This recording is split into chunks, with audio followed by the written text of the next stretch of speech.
SPTF webinar. I will try to speak slowly. I know a couple of participants. So you know, all of you know the suricate. The suricate is a small animal from southern Africa, which is one of the few animals that is able to detect and eat scorpions. And they are well known for managing the watchword around their tribes, their small tribes. So that's basically what we are doing in cybersecurity, looking for threats and helping the customers to get rid of these threats. I will not go too technical into cybersecurity because this is a 3-day seminar, so it was not today. So we will go very on the surface, but with very basic and simple practices that I think are deserve to be better known by the microfinance institution and all the financial inclusion partners. Okay, so you are doing. Yes, I'm sorry, I forgot to say that I can advance your slides. Just let me know when you'd like them to go forward, and I'll move them. Okay, thank you. So we have been working since 4 or 5 years in cybersecurity with a specific focus on cybersecurity for financial inclusion. It's a social business. I think it is the only social business in cybersecurity in the world. With funding from Luxembourg government and European Investment Bank, we have started 3-4 years ago the first cybersecurity operation center for financial inclusion in Dakar, and now we are covering something about 50 microfinance institutions and a bit more than 1 million customers.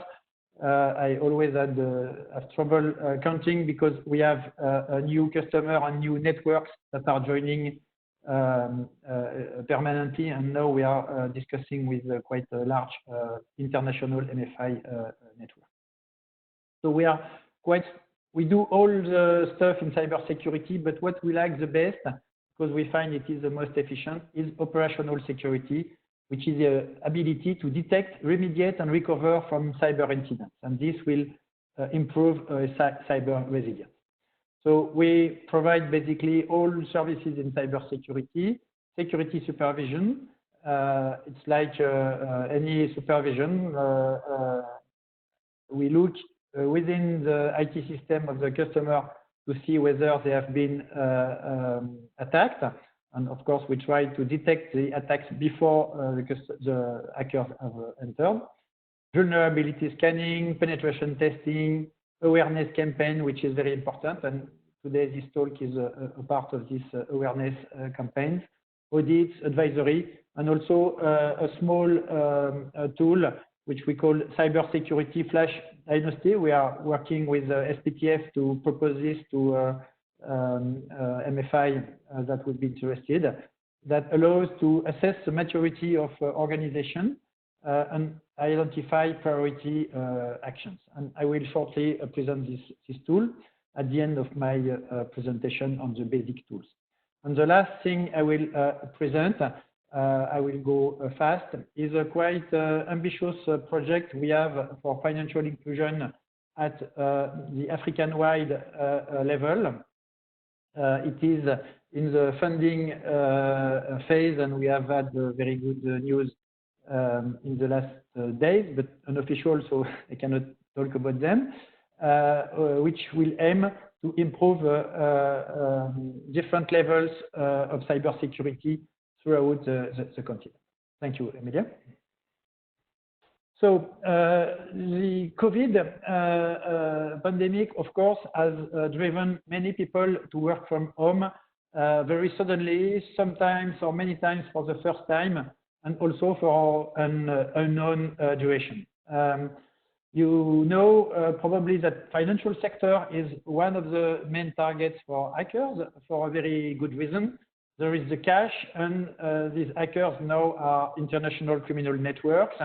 and they have a return on investment, and they go where the cash is easier to get, like any business. So there is a trend also worldwide to see more and more frequent and severe attacks. Basically, the hackers now can take the commands of any systems worldwide. It just depends on the time they will spend on this customer. So the idea is to develop a proper level of security that will make that if they spend 1 week, 2 weeks, or 3 weeks to get into your system, maybe they will get bored and go to another client that would be easier to hack. So for financial inclusion institutions, it is very important to know if the infrastructure, processes, policies, and employees also are with the right level of preparedness. Financial inclusion institutions have some specificities, large agent networks that makes more entry points in the networks, of course, emerging digital financial services, and also, of course, weaker defenses than larger banks or because they have just less resources. Next one, please. So within this institution, of course, the employees and agents now working from home are very good vectors for the intrusion. First, they use sometimes the company devices, but sometimes also their personal devices. They are scattered all over the countries, and they have access to critical business applications, among them the core banking, the digital financial services management, and so on. The next one. We have seen, you just go in your mailbox and you probably, each of you have 10 or 20 mails every day related to COVID with new scams. This should not, it's an emerged part of the iceberg. It should not hide that financial inclusion has really a long-lasting cyber security challenges. Now, there is a proliferation of techniques that hackers can mix, like phishing attacks. We will come back to this. They can make malicious documents, fraudulent websites. This has been for a while. They can also take the identity or international organization or government or large corporation, like financial services, PayPal, and so on. Very recently, all the fast forwarders like DHL and so on. They have very powerful ransomware tools that are able to stop all your business, and they are very skilled in social engineering, knowing how to go around the defenses of each organization, looking at your profile in social networks and getting information to improve the intrusion. Now, of course, the incident can make the employees at risk, steal their data, maybe steal them some money. But what is more worrying is that the incident can endanger the institutions and the customer protection itself. Be it financial losses, which can be very, very heavy. We will see some examples. Data breaches, business continuity. We have worked with customers who had no operation for 2 weeks, sometimes more, and also reputation damages, especially in the financial sector. So we have to drive the employees' behavior at really a top level, because they are the first line of defense with all these scattered endpoints throughout the territory. So we will see some quite basic, easy, and cheap to implement security practices. And one of the key issues is that these practices should be enforced quite consistently for all the devices you may have, because you can access your core banking maybe from your PC, from your tablet. You can have access to other services from your smartphone, and the hackers will find for sure the weakest point. So we've been discussing with big organizations for a while. I think we were the first to talk about cybersecurity with the Alliance for Financial Inclusion. I think it was 2 years ago, 2.5 years ago in Accra. And now the idea is cybercrime is the first threat to the development of financial inclusion. And also the central banks are now aware that through financial inclusion, there can be a rise in systemic risk. Next one. I am not going into all the details, but if you look in Africa, cost of cybercrime is $3.5 billion a year, rising about 20% per year. When we do penetration tests, we do a lot at our headquarters in Luxembourg. We do almost 200 a year. In 95% of the cases, in 8 or 10 days, we get the administration rights of the system of the customer for which we are doing ethical hacking in a way. So 95%, it's not detailed, of course. It means that we can take all the data, we can do all the fraudulent transactions we want, and we can also wipe out all the system before leaving, because first, we are very polite, and second, because it will make much more difficult for law enforcement or forensic analysis to find who has been hacking this company. So in financial services, there are a great number of more than $1 million incidents. In parallel, there is quite a low level of awareness and a very limited ecosystem to support the financial institution. Next one. Thank you. About the skills gap, 10,000 security engineers in Africa versus 700,000 in the US, and there is also 300,000 open positions in the US. So we see the difference of scales, and there are very few graduate studies in cybersecurity, and it is a job that is very complex and that needs a lot of training to get good experts to fight these threats. I will go to the next one. Yeah, in just a few recent examples we have been working on in the last months or years. From the left, hacking to an MFI through the cashier, the guys got the hand on the money transfer system. They lost 300,000.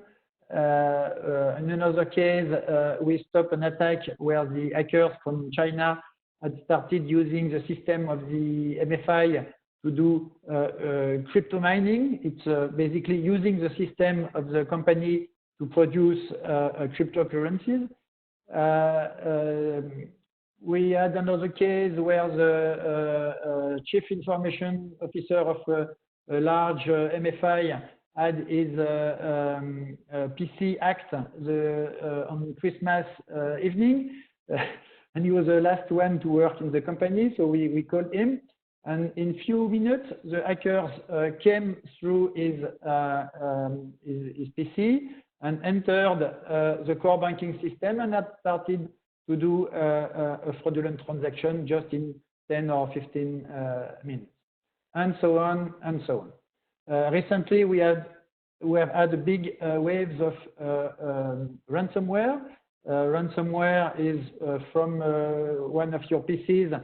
The hacker will come in the PC. Then from the PC, he will move to the company servers, and it will, with a very powerful malware, it will encrypt all the data within the system and ask the company for a ransom that is normally paid in bitcoins, of course, or any cryptocurrency. In a very large utility company, we have been working in West Africa. All their operations were stopped for 2 weeks, and all the systems were corrupted, including the backup system that they had inadvertently left connected.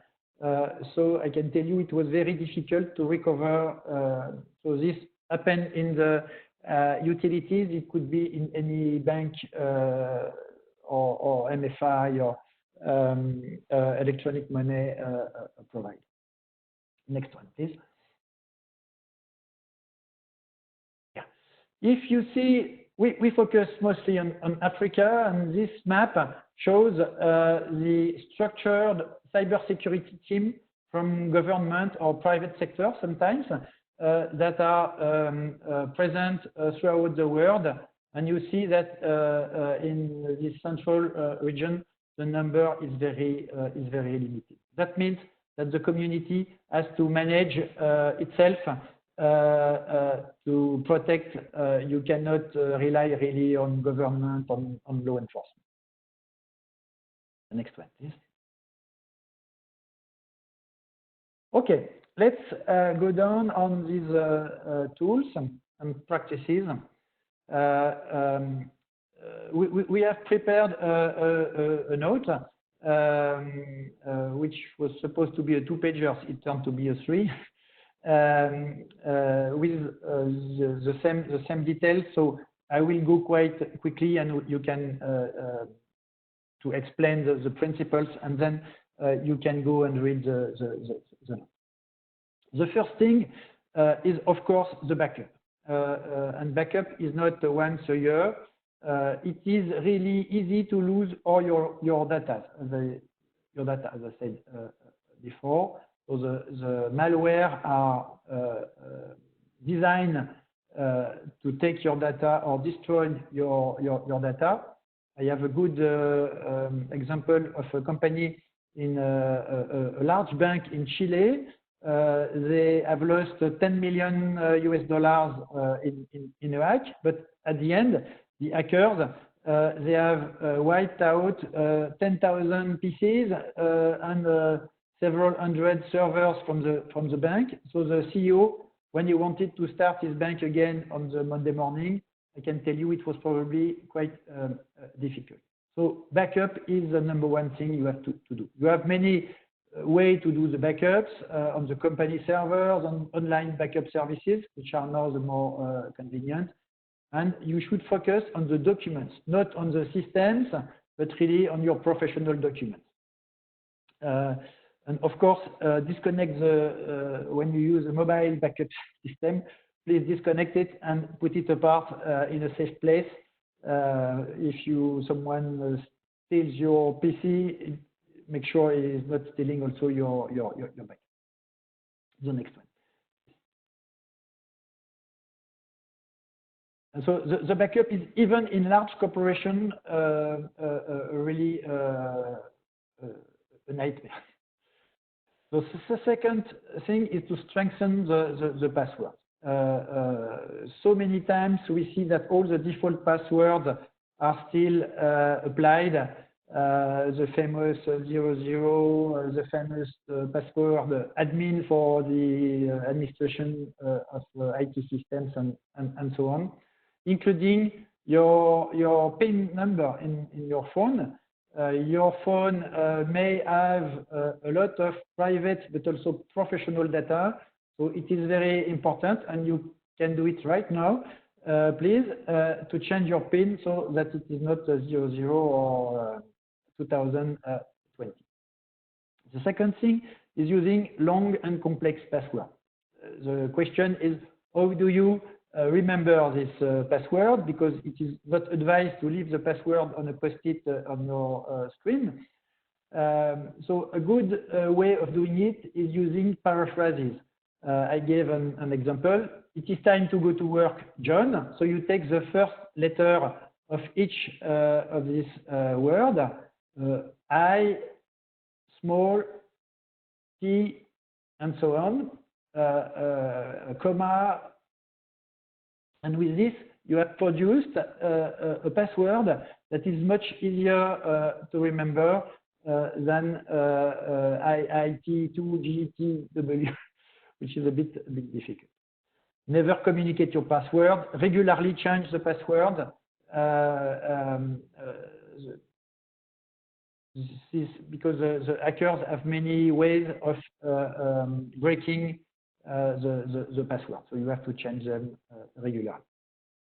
There are very good free password management software available on the market, like Dashlane or several which are free, which will allow you to generate new password and also memorize this password in the cloud. So you have just a single password that will allow to access all the applications, and this is very efficient. Next one. Thank you. Second thing, and this is a bit of a concern in emerging countries, even in financial institutions, there are many PCs that are using illegal copies of the software, which do not have all the fixes, security fixes that are made available by the editors. So this is a major way of taking advantage of vulnerabilities in the application. So you have to use genuine software, which is not necessarily paying software.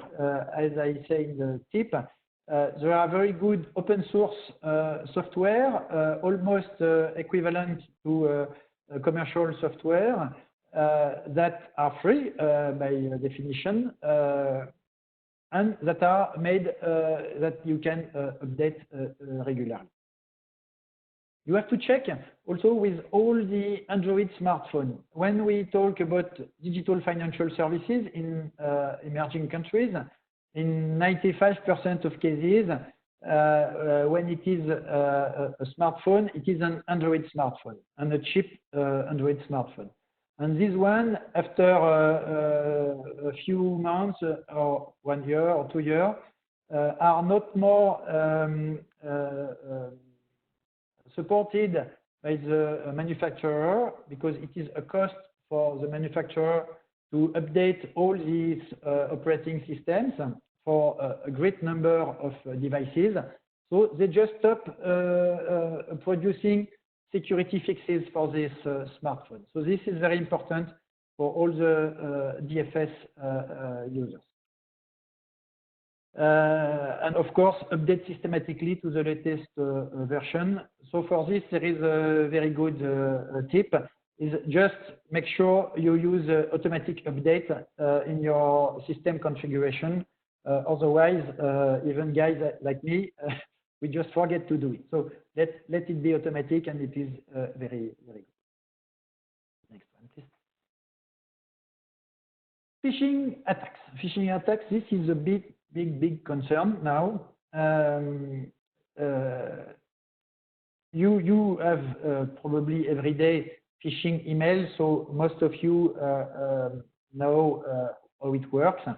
So you get an email with content that is attractive and usually with a great sense of urgency. Please, your account is about to be suspended, so click here to update your data, check your bank account.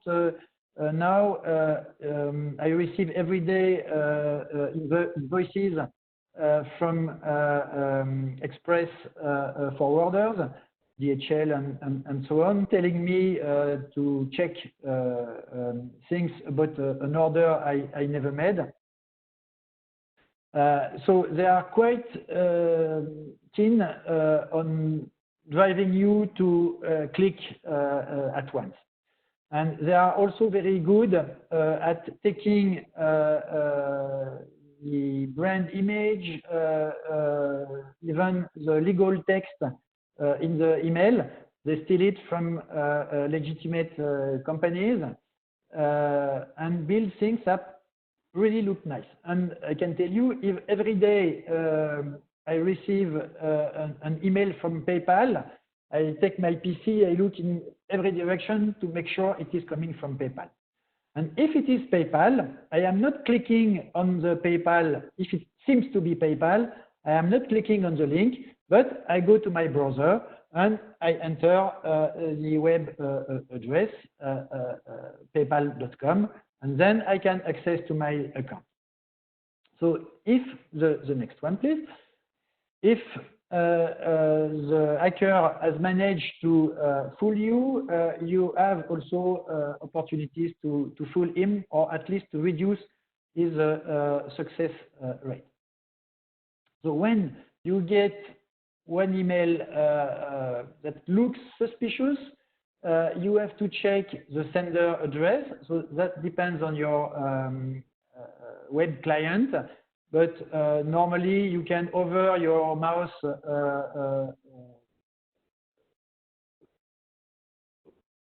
close to the address, and you will have the full name of the sender, the full address of the sender.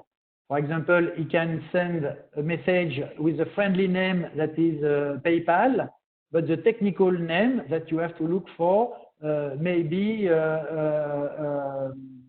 xxx@gmail.com. So look at the real address and not at the friendly address. And the second thing is just check the content. You do a copy paste to your search engine, and very often these phishing emails have been sent to hundreds of thousands or millions of people. So many of them have declared them to a structure that gather all the incidents, all the scams, and you will notice that, okay, this has been already discovered in the past. In any case, if it is not legitimate, just erase the mail. Of course, the IT team should be a good support. Next one, please.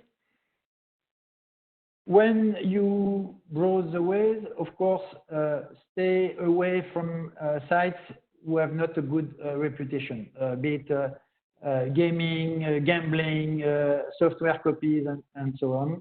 It is very, very important in the case that you are sharing your professional PC with your family, because your children may want to go gaming in this confinement period. It is understandable, but many of these gaming or gambling sites are compromised, so they will compromise your PC. And more generally, be sure to connect only to websites that are using secure protocol, not HTTP, which is the old one, unsecure, but HTTPS for example. Next.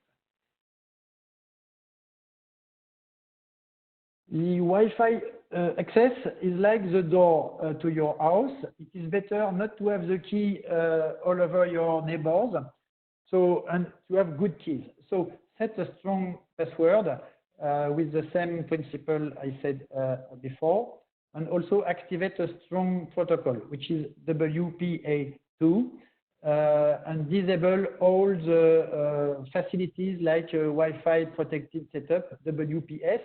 It seems easy. It says it is safe, but it is not. Not for the average hacker. And create guest accounts for all your guests, and never share your credential with all the administration rights on the router. Also, disable the remote access to the router. All these features seem nice, but are very dangerous because they are easily found out by the hacker. The next one, please. Okay, so all in all, you should take care of all your devices exactly the same way as you do to your keys or your wallet. install an antivirus. There are very good free antivirus that are really competing with commercial products, so you don't need to pay anything. The antivirus will not protect you against everything. Right? It is the hackers have the techniques to fool the antivirus. For example, some malwares change their signature every minute or two. So the antivirus database will never be updated properly. So it is good, it is not enough, obviously. Take care also with all the USB memory sticks. It is very easy to compromise these sticks. So if you have to transfer file to someone else, it's better to use online secured file transfer or your own key that you have checked with the antivirus system.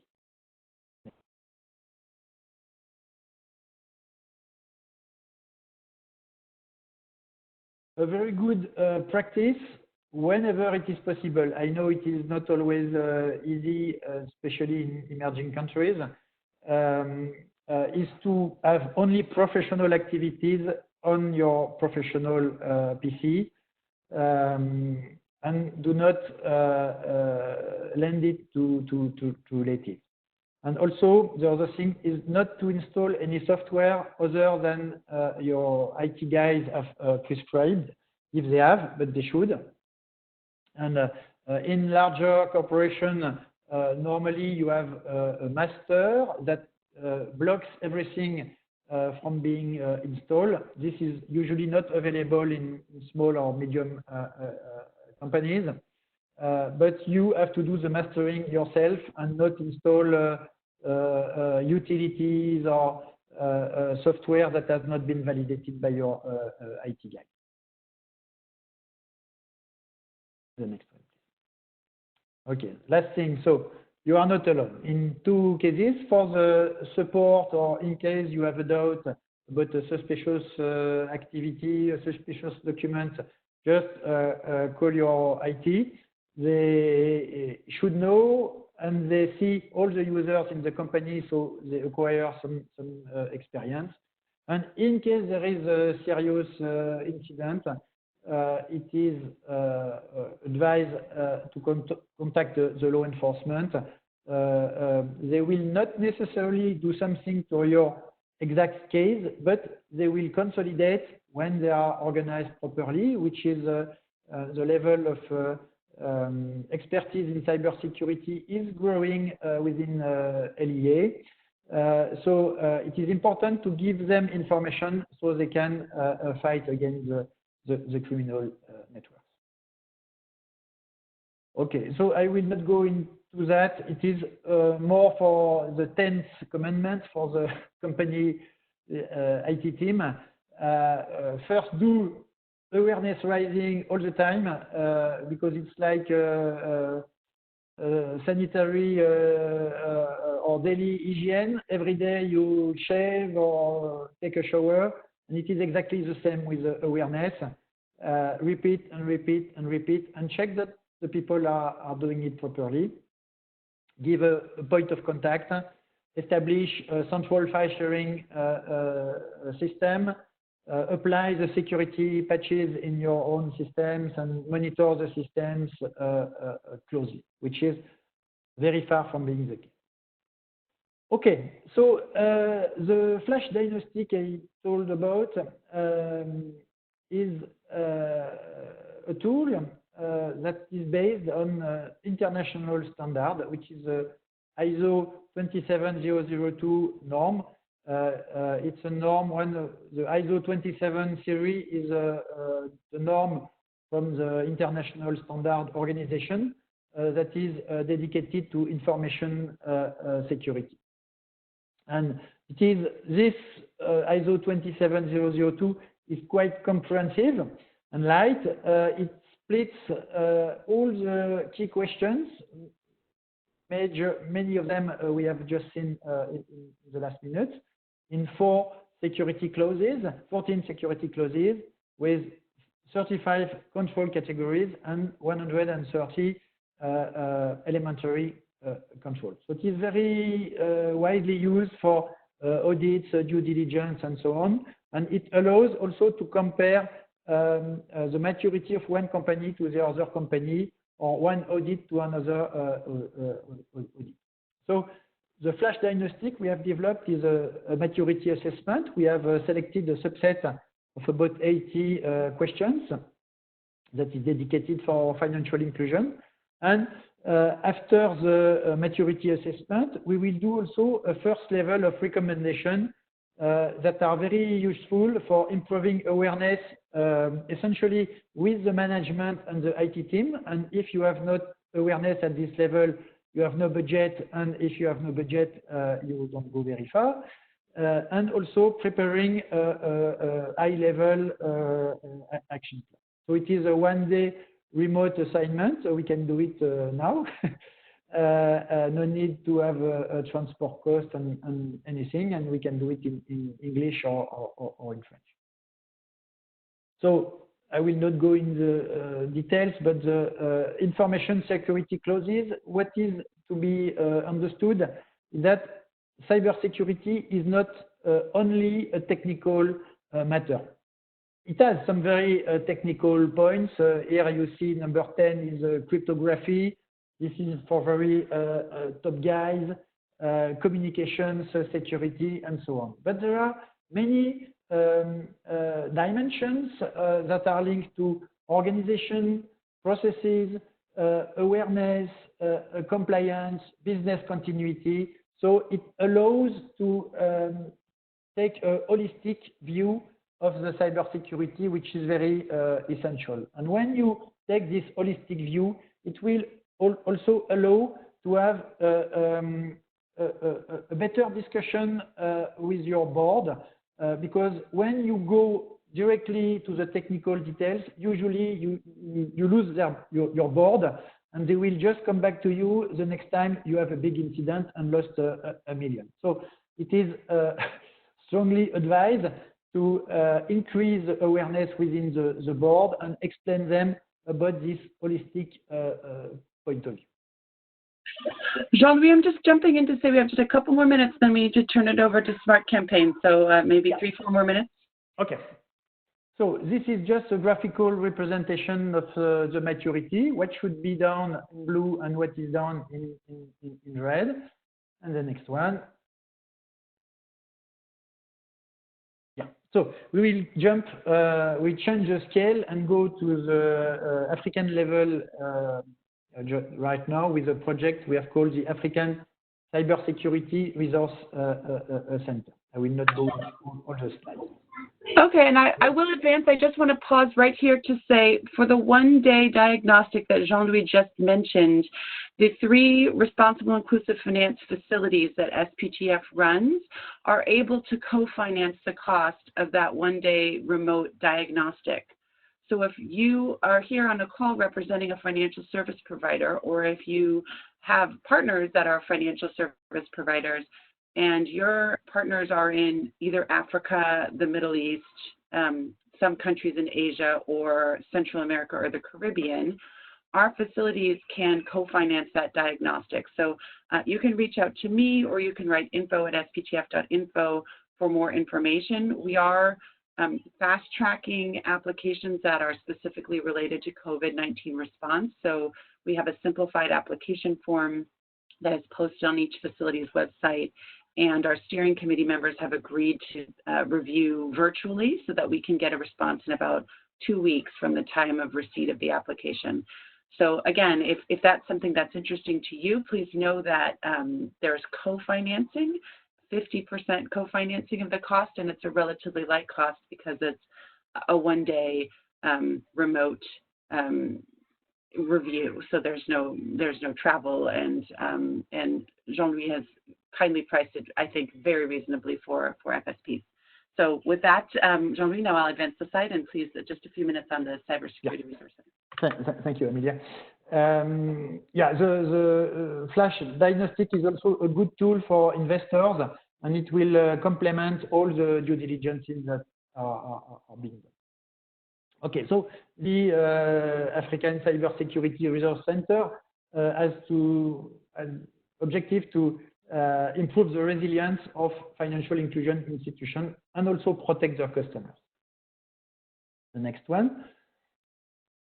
So we have made, yeah, we can go to the next one. We can go, we have made a consortium for this matter with top-level cybersecurity companies entities in Luxembourg, which is a cybersecurity agency from the Ministry of Economy, the University of Luxembourg, which has more than 200 researchers in the field of cybersecurity. These guys, for example, they work with Google to improve the security of Android. And our mother company, Excellium Group and Suricate. Excellium is a leading company of cybersecurity in Luxembourg, also with a presence in France and Belgium and Morocco and Tunisia. So overall, it's a group of more than 365 experts. So our idea, in a nutshell, is to bring the best practices we have in cyber resilience in Europe, and we know quite well them because you know Luxembourg is a small country, but we have 200 banks here, so we are a bit acquainted to their requirements.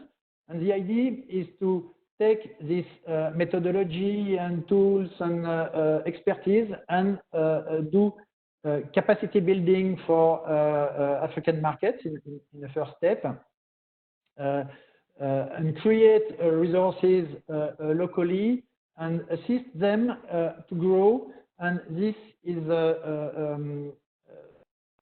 it must be lasting, because you just don't come and do a 5 days training on cybersecurity and you have experts. No, it's not so easy. It is years of practices that are needed. So the idea is to establish a level that will favor information sharing and best practices sharing.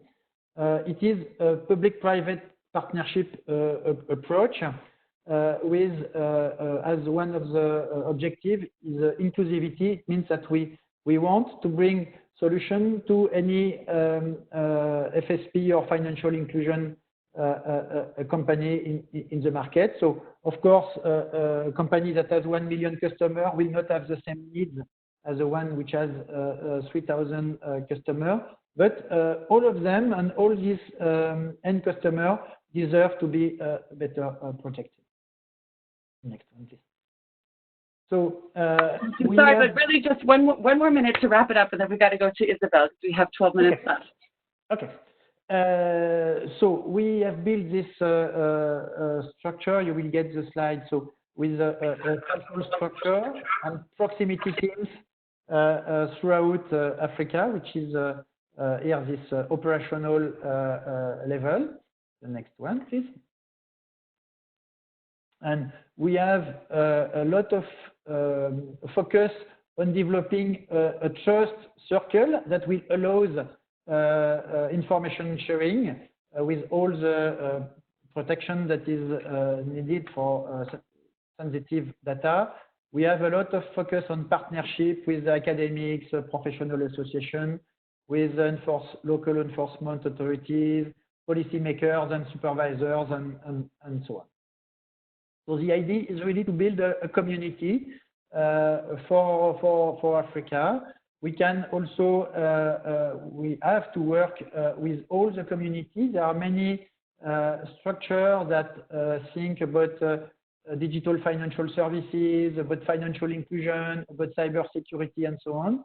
But we can be, and we want to be, the focal point for cybersecurity in Africa, for financial inclusion, for developing digital financial services, and with a very strong focus on implementation. We are not a think tank. We want to, and we have the ability to do. Next one. Okay, since we have 10 minutes left, I think what we have to say is if you have further questions for Jean-Louis on this, we'll have to do some follow-up via email. But we do have to respect people's time, and Isabelle needs at least 10 minutes. So I'm going to move over to her, but Jean-Louis, thank you so much. And as you guys can see, his expertise is quite vast and deep and has a lot of resources with Suricate to help you with your cybersecurity challenges. So please do take advantage of this resource. And now, Isabelle, while I'm opening up your slides, will you please introduce yourself, and then hopefully I'll get your PowerPoint up in just 1 minute. Sure. Hi, everyone. Can you hear me? Yes, you're good. Okay, great. So hi, yeah, it's a pleasure to be here. My name is Isabelle Barras. I'm Vice President at the Center for Financial Inclusion, and I also lead the SMART campaign, as most of you, I think, know. And so what I wanted to share here was, first, I'll be quick. The point of my intervention was just to highlight the importance of the communication to clients. Jean-Louis has mentioned this in his presentation, but the need to also raise awareness around risks. So I just wanted to talk a little bit from our perspective of what we see as the most prevalent risk in light of the COVID-19 crisis and what institutions should be thinking about. But we have very little time, so I'll be very brief. I want to make sure there's also time for questions, even if it's not a lot. Just there will be a follow-up also from some work that CFI is wrapping up on radio campaigns that we have done in a few markets recently. So I'll mention those briefly, but again, so what I wanted to just, if you can go to the next slides, and I just have a few slides, just to highlight what are the risks that we are seeing become more apparent. And those have been highlighted also more recently by Microsave Consulting and by CGAP, but increased risks in terms of deceptive marketing techniques, the use of pressure sales techniques, so taking advantage of a fragile environment and desperate situation for a lot of clients, where it's easier for fraudulent actors to push products that clients don't really need, or to engage in scams, excessive pricing, also privacy violations.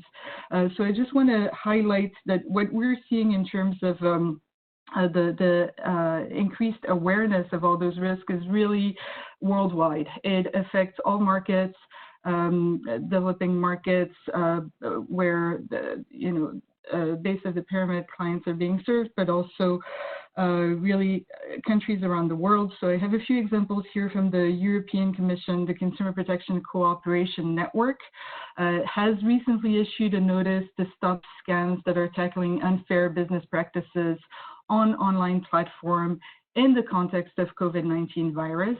Some of the risks that they are highlighting and paying particular attention to are those that I have mentioned.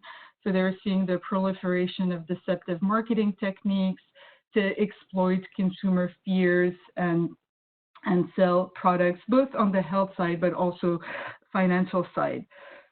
They are taking concrete measures to remove illegal marketing campaigns from websites and to really try to find ways to raise awareness for clients. So both addressing this from the perspective of the providers and trying to prevent fraudulent providers from being able to continue to operate, but also in recognition of the scope of this problem, the recognition of the need to also have increased awareness campaigns.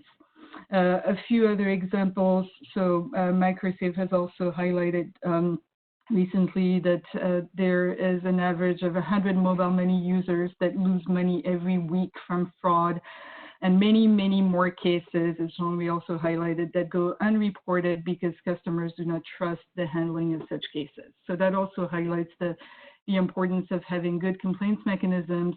And when I say good, it means effective complaints mechanisms where clients really feel that and know that their complaints are being handled.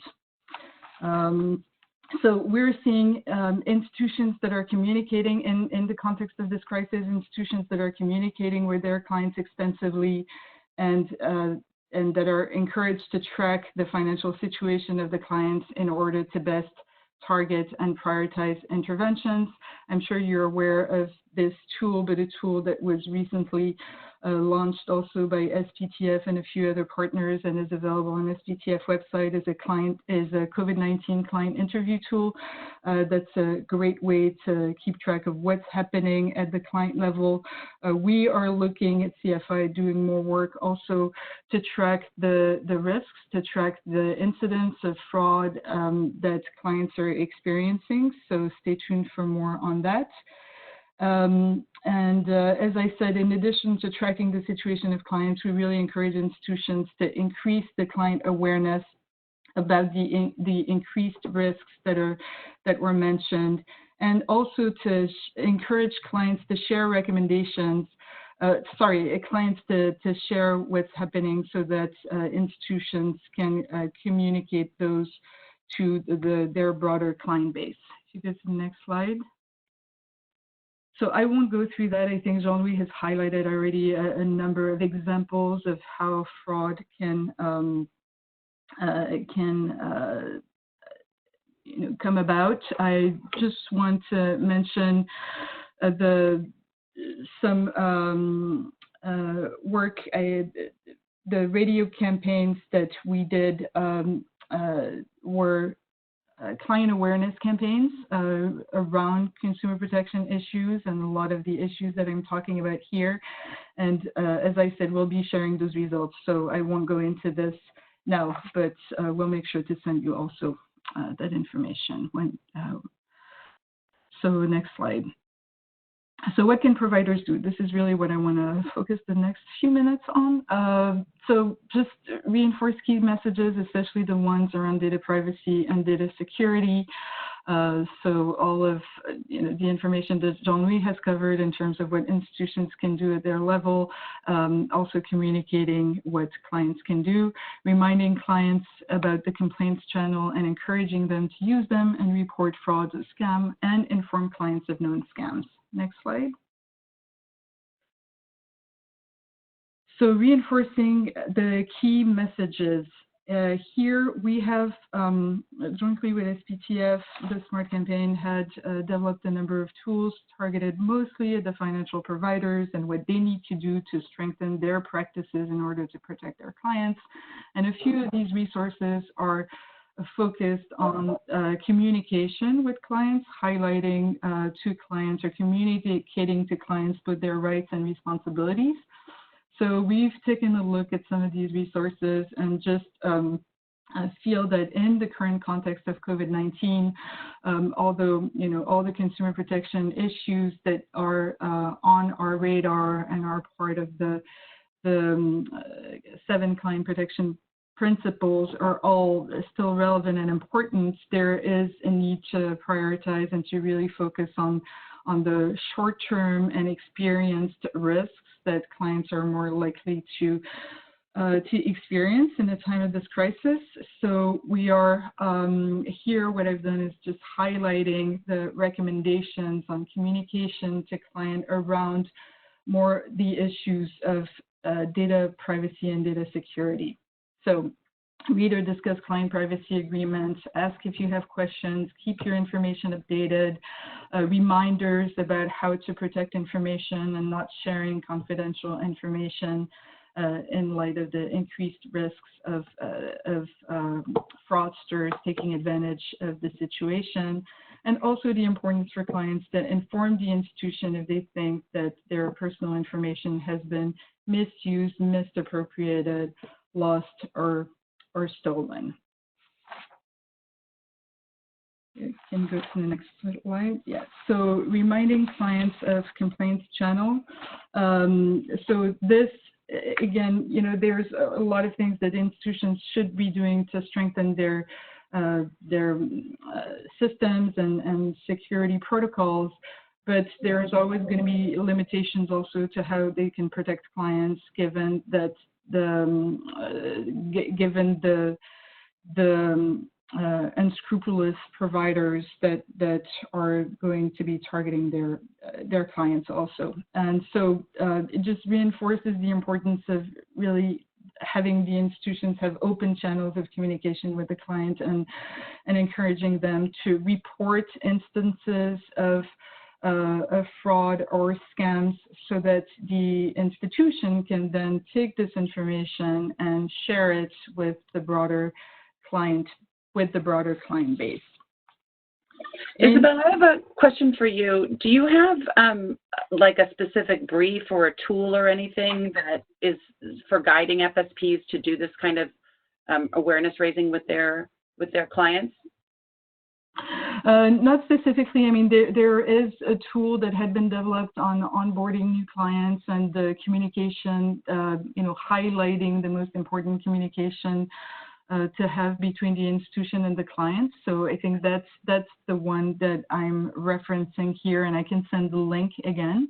But I think maybe we put the link in this. I'll just tell everyone I'll add the link to this before we post it on our website. Okay, great. Yeah, but the point here is going to be also for institutions to go into, those recommendations are fairly high level. I think where it's what is going to be most useful and important is to highlight specific examples in the market context to raise awareness on specific incidents and specific scams that are happening in the local context, and that's going to be more helpful in terms of preventing this.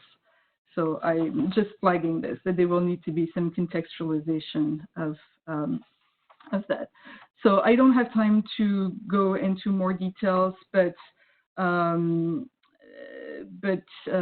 again, I will make sure to share also the information about what we've learned from the radio campaigns in Benin, Uganda, Ghana, where these issues came up, and the awareness campaigns were very much targeted at raising awareness also around fraud, and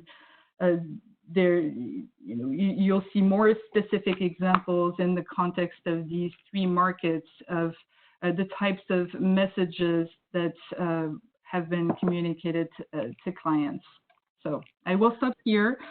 Sorry I had to rush through this, but I'll stop here, and I'm sure you have questions. I don't know if it's possible to stay for a few more minutes. Yeah, actually, since we have another one coming up, we don't have very much time, but I thought we could take one and then we'll wrap up, which Kaveen has asked, what role are the channel providers playing, for example, large mobile or telecom companies in raising awareness?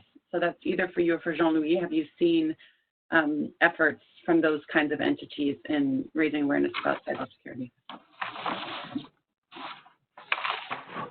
In financial inclusion, yeah. Sorry. Yes, we hear you. You do. Yeah. In financial inclusion, to be honest, very, very few.